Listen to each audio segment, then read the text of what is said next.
Mushroom curry అనేది చేస్తున్నాను. దానికైతే ఫస్ట్ అయితే ఒక 10 టేబుల్ స్పూన్ ఆయిల్ వేసుకున్నాను. ఇప్పుడు సోంపు, చెక్క మనం ఇందులో వేసేసుకుందాము. ఆయిల్ అయితే హీట్ ఎక్కింది. ఇప్పుడు సోంపు, చెక్క వేసేసుకున్నాను. ఇప్పుడు మనం ఉల్లిపాయ ముక్కలు అనేది వేసేసుకుందాము. ఇప్పుడు మనకు ఉల్లిపాయలు త్వరగా మగ్గాలంటే ఉప్పు అనేది కొంచెం వేసుకుంటున్నాను ఫ్రెండ్స్. చేంజ్ అయ్యేంత వరకు ఒక 2 మినిట్స్ మనము ఫ్రై అనేది చేసేసుకుందాము.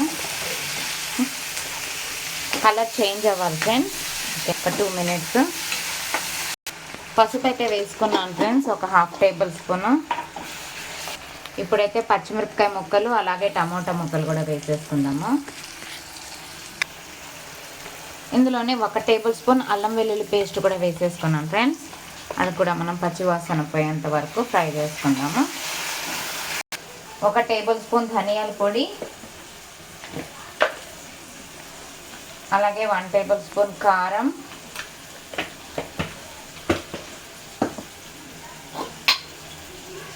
అలాగే ఒక 1/2 టేబుల్ స్పూన్ పసుపు,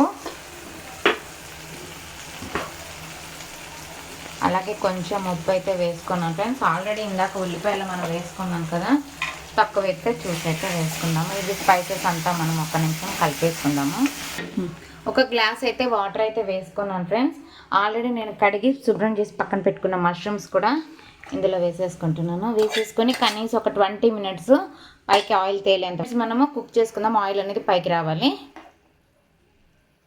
నేనైతే ఫ్రెష్ క్రీమ్ అయితే వేసుకున్నాను ఫ్రెండ్స్ పాలల్లోది. అలాగే లాస్ట్లో అయితే కొత్తిమీర అనేది వేసేసుకుంటున్నాను. ఓకేనా? వీడియో నచ్చితే అలాగే లైక్ చేసి సపోర్ట్ చేసి సబ్స్క్రైబ్ చేసుకోండి. బాయ్.